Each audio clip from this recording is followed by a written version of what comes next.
The Black Arrow by Jorgik Queenie. A story of revenge and a true master archer. Part 2.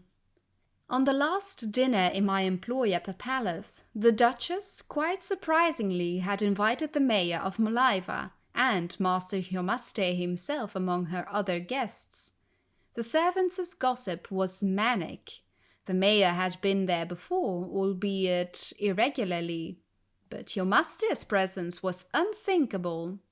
What could she mean by such a conciliatory gesture?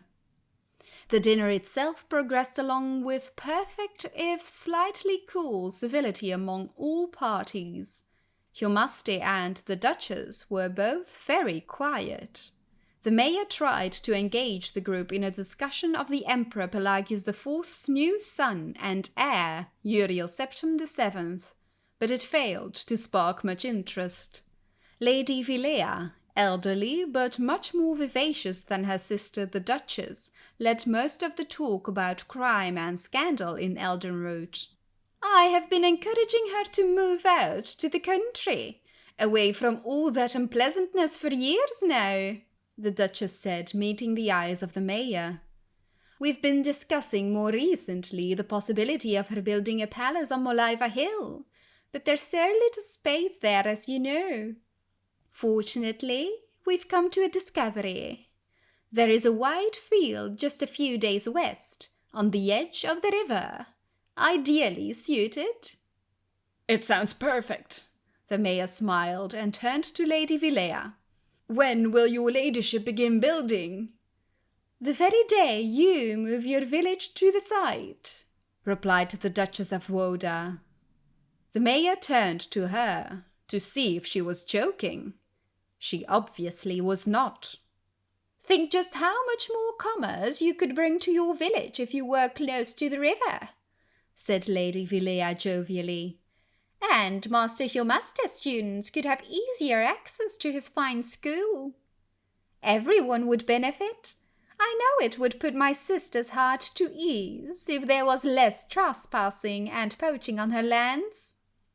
"There is no poaching or trespassing on your lands now, Your Grace," frowned Hiomaste.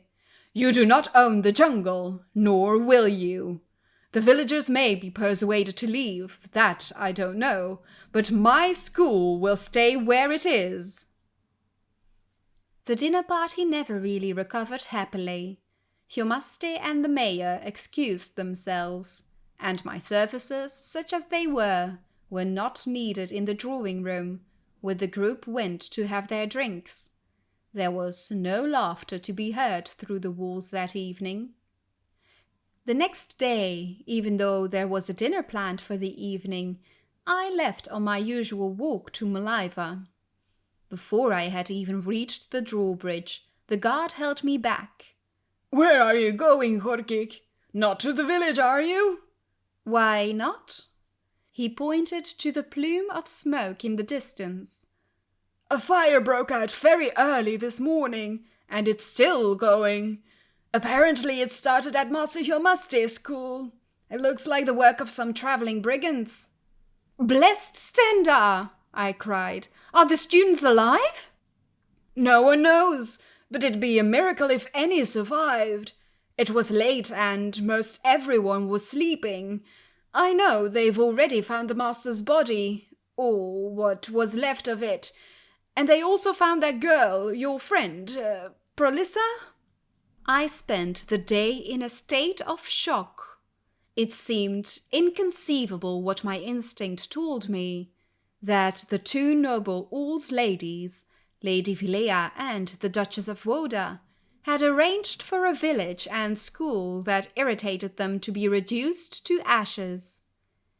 At dinner, they mentioned the fire in Moliva only very briefly, as if it were not news at all. But I did see the Duchess smile for the first time ever.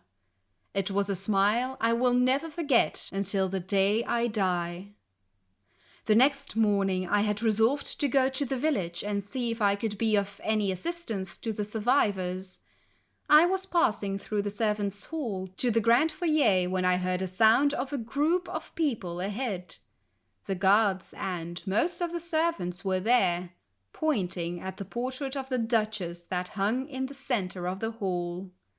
There was a single black bolt of ebony piercing the painting right at the Duchess's heart. I recognized it at once. It was one of Miss Arcane's arrows I had seen in his quiver, forged, he said, in the bowels of dagoth-ur itself.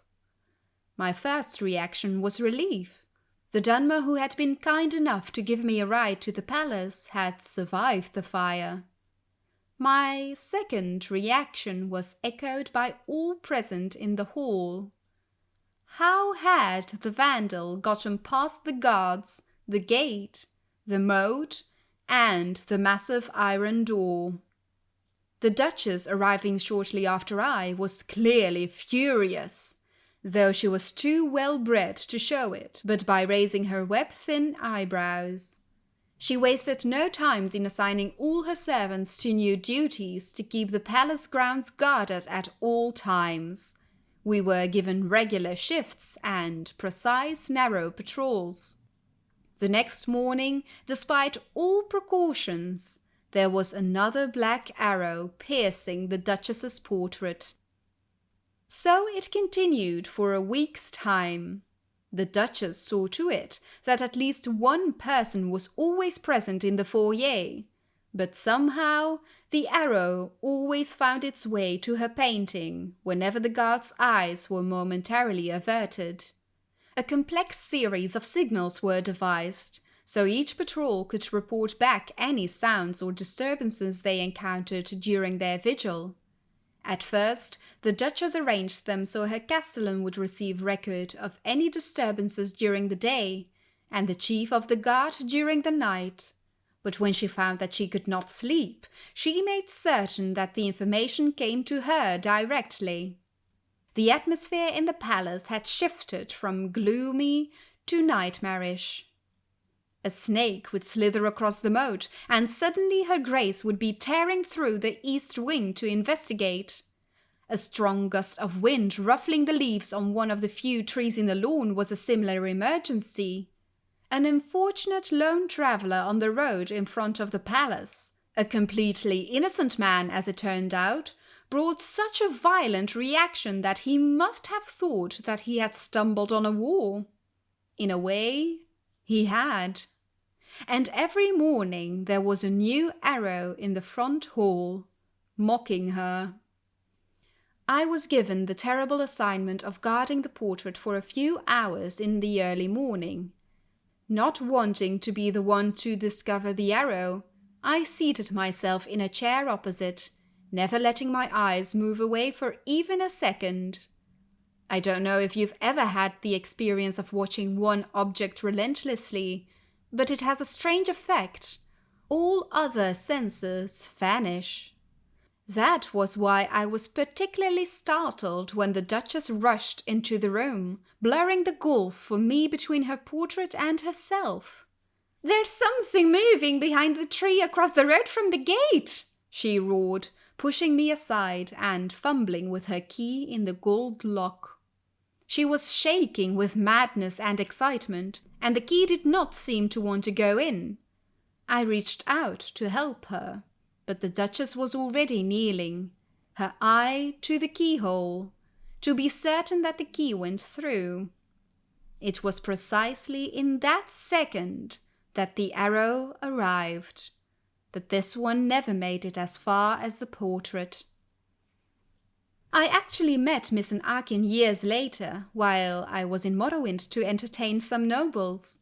He was impressed that I had risen from being a humble domestic servant to being a bard of some renown.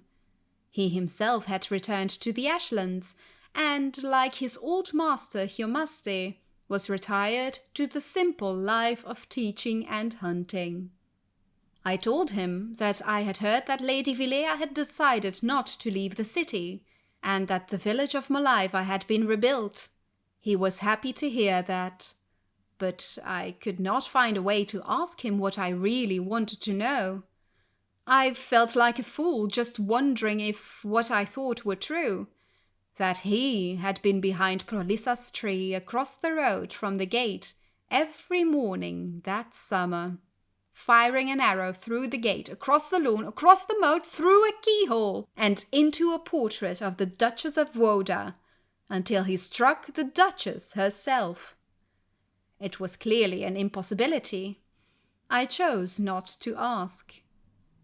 As we left one another that day, and he was waving goodbye, he said, "I am pleased to see you doing so well, my friend. I am happy you moved that chair.